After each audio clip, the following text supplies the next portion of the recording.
انت نقصت على دار سرقتها وعندك تصاورك تسرق دار يجوك ليك انت واللي يسرقوا ديار اخرين قبلك، معناها انت سرقت مره تولي انت منعوت سارق حياتك الكل. انسان هز نتاع الناس غلط، مش حاجه صحيحه مالها راه، ثم عباد ندمت من اللحظه اللي تشدت فيها راه. مانيش ربي رسول ولا مقدس، فهمت كيفاه؟ نغلط نعمل كيما تعمل الناس. تعرف في تونس عندنا كلمه خلطت خايبه، اختك من الخلطه الخايبه. مجتمع ما يرحمش في تونس، مجتمع ما يرحمش.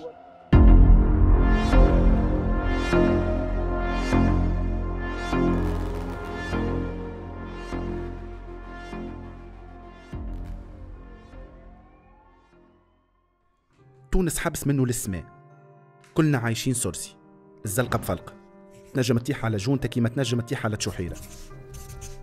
في بلدان أخرى كيف تغلط يضربولك ستوشك، في تونس يحطمولك حياتك. في بلادنا فما 30 حبس، آخر مرة حسبوا قالك فما تقريب 23,000 مسجون في البلاد، وبرشا منهم شباب. حيوت الورناقية باش تترشق. في خيال التونسي الفصالة هو الشاب الزوالي، القانون مخيط على قياسه. قوانين متاعنا من عهد الباي، أما المجتمع تطور والإجرام زادة. معروفة تونس بلاد بوليس، وبرشا قاعدين يدخلوا للمرناقية كيما يروحوا لديارهم. الإنسان بعد ما يخرج من الحبس عنده ثنيتين، يا باش يشد الرجلة ويشد الطريق السليم، يا باش يرجع للحبس. المنظومة العدالة في تونس جي تعمل دي بارير قدام الطريق السليم، كأنها ضمنيا تلز في صاحب التجربة أنه يعاود يرجع للحبس. فما برشا عوائق، عندك البتروا، عندك نظرة المجتمع، عندك العلاقات الأسرية، عندك مشاكل صحية، تخيلهم في مخك دي بارير قدام الطريق السليم. دو تيل سورت واحد بعد ما يخرج الحبس يحاول يمشي، خاطر الحبس في تونس راهو يكسر، الحبس خايب.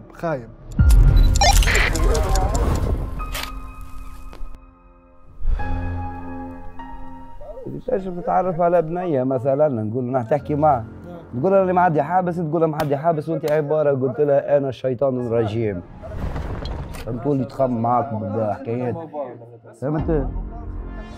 تمشي باش تخطب ولا تعمل حاجه لا رد بالك منه هذاك. نبدو قاعدين مثلا امك ذي متعدي، نقول لك ذي برا على روحك، تقول لي ايش فاهمه، نقول لك امك متعدي، تقول لك اش مقعدك بحذاها. وبعد بشوي حسيت روحك وين تلقى راحتك باش تقول بحث العباد اللي معدي الحبس، تلقى راحتك بحث العباد اللي معدي الحبس، حتى تعدى امه هو اللي شاد الحبس ولا شاد الحبس. خاطر هذاك فاهمك. ومن بعد شنو باش تولي الحكايات؟ باش تحكي كان على البلاد كيفاش مظلومين فيها. شنو نعملوا برا؟ نمشي نبدلوا الجو، هاي نمشي نسكروا. انا عندي وانت عندك وهذاك عنده، هذا ما عندوش، هذا يقول لي لحظه برا تو نجي. يقف جنب لاريم تاع الكار ينطر تليفون.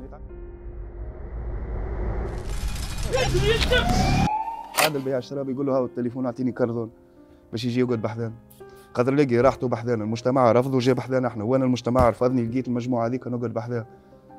القانون عندنا محطوط في الخزانه، المؤسسات عندنا ما يخدموش، المؤسسات عندنا ما يخدموش. كيما قال لك تصب مطلب في استرداد الحقوق يقول لك بيه حط يعطيك ديشارج برا على روحك. هذوكم الكل ثم نسبه كبيره عباد تدخل تقعد في البيروات مش تخدم في خدمتها، جايه تمركي في 8 سوايع باش تاخذ شهريتها، هما قلقين من الحياه، قلقين منا احنا، مانيش عارف مناش قلقين، ما همش يخدموا في خدمتها. وثم عباد شرفاء تدخل تخدم في خدمه زملائها في البيروات الاخرى اللي راقده.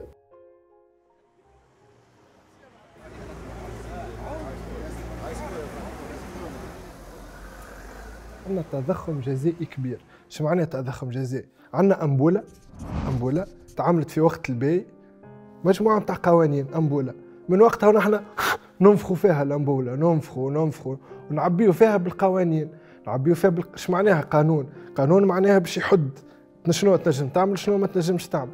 نحن عندنا برشا قوانين شنو ما تنجمش تعمل. دو تيل سورت وصلنا اليوم المرحلة أنه تلمو عندنا برشا قوانين ما عدناش تعمل حتى شيء سيرتو كشاب. ناخذ مثال المجله الجزائيه موجوده من 1914 حتى معناها المده الزمنيه اللي كانت فيها المجله هذه مده كبيره دون تحيين ودون تغيير خاطر العصر تغير واللي كان جريمه في عصر ما في العصر هذا ما عادش نجم نقولوا عليه جريمه وعلى خاطر حتى التركيبه البشريه يعني اللي موجوده والمجتمعيه في تونس اليوم تبدلت دونك فما جرائم معناها نجم نقولوا انه حرام الشخص يكون داخل السجن بسببها.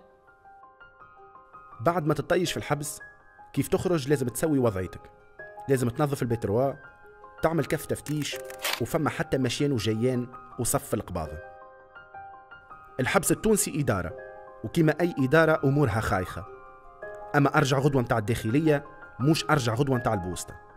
دوب ما تخرج تدخل في السيفيل وانت مازلت طايح ومازالوا يفركسوا عليك. من بعد كي يروح المربوط هذاك يقرأ مازال عنده كف تفتيش، ومن هنا تبدا المصيبه نتاعو.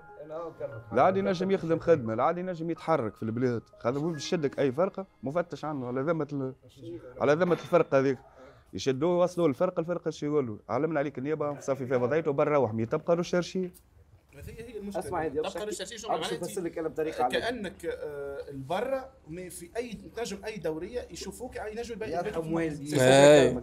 احسب انت من 1/7/2018 وقتاش نحيته انت كملت نحيت كيف تفتيش الاخرين؟ يمكن عندي 3 جماعات او من 1/7/2018 من 1/7/2018 مشارش هذايا على المنار والمنزه و2 مارس والابحاث حاسيلو بتاع المنيله غاديك. قداش مرة انت حسب رايك عند 3 جماعات التالي نتوقف انت على كف تفتيش؟ فما 500 مرة اقل حاجة ذي معناتها 500 مضمنين نتشد بالكاميونة في باجة، تقعد كاميون انت مطايش انت في باجة يهزوني حال تقديم الرفاه حي الرفاه نشد في المارس تقعد كاميون انت مطايشة في المارس يهزوني حال تقديم الرفاه هذاك مازال مشهور مع تاع الرفاه نشد في جدين طلعوني المركز تبرب من تبرب حال تقديم الرفاه. المشكلة أساسا حسب راينا نحن على القليل هي مشكلة في الإدارة. علاش أنت إنسان مازالك خرج من الحبس، مازال مهمش، مازال يلقى في لي روبير نتاعو، مازال دخل في تجربة صعيبة برشا وخرج من الحبس توا باش يعاود يبني حياته من الأول جديد. أنت تطلب منه يمشي للمحكمة يهز معاه تمبري ب5000 ياخو ورقة من المحكمة يهزها للجورجاني باش في الجورجاني يعملوا له منشور في كف التفتيش. كيف تدخل غادي ما عادش نجم تخرج، دوامة تبلع أي حد طاح في قالب غلطة، مستقبله يتحطم ويولي منعوت بالصباع على خاطر البتروا مسخة كما يقولوا. حتى كان تحب تخدم باش تنطر فرنك السوابق متاعك تبقى ديما تتبع فيك. في تونس أي خدمة لازمها بتروا، وأي عرف قبل ما يسلم عليك يقول لك عندك شي سوابق. البتروا هي ورقة من وزارة الداخلية يحط لك في الورقة هذيك اسك عندك سوابق عدلية ولا اسك شديد الحبس ولا اسك خلصت خطية ولا، معناها كما نقولوا نحن فيها الصابونة متاعك شنيا أحوالك. الورقة هذه كي باش تمشي تخدم أنت أغلبية الشركات في تونس وتوا في الوقت الحالي حتى معناها باش تخدم في قهوة ولا باش تخدم اجون دو سيكوريتي في شركة ولا معناها حتى الخدم اللي ما تستحقش قراية برشا ولا تستحقش خبرة برشا ولاو يطلبوا في البتروا. دونك انت كي تمر بتجربة الحبس وبعد تقول اوكي طبت نحب نشد الطريق السليم نحب نشد الرجلة وتمشي تلوج على خدمة باش يطلبوا عليك الورقة هذه. دونك اذا البتروا نتاعك مسخ ما عادش باش تنجم تخدم. برشا مهندسين في الشركه يقولوا لي لا سعد علاش تخدم على المقاول يجي يخدم معانا احنا في الشركه نحشم باش نقول له راني عندي بيتروا مس. الشركات تحرمنا منها في تونس على الامور الاداريه وامور البطاقه هذا 3 وينسوا خدمتك وينسوا شنو كنت تعمل وينسوا تولي عندهم لا تخدموش. في تونس الثنية للعدالة واضحة، قوانين قديمة من عهد الباي لازم تتجدد. منظومة العدالة بحبوساتها وقضاتها وبوليسيتها تكور بنفس التشكيلة من وقت الاستقلال. اليوم لازمنا نتفاهموا على خطة لعب جديدة. في معاك هدفنا واضح، عدالة تضمن حق المواطن في أبسط وأهم حاجة، الحقيقة. ما تعرفها النكته هذيك؟ واحد شاد بلا قرد، سرق بلا قرد، واحد سرق 5 مليارات. وقفوا قدام الرئيس مع بعض، اللي سرق 5 مليارات خذ عدم سماع الدعوه. وبالت القرد قال له السيد الرئيس بلا قرد عام. قال له رئيس محكمه ياكل قرد هو. صحيح. هذه نكته راهي.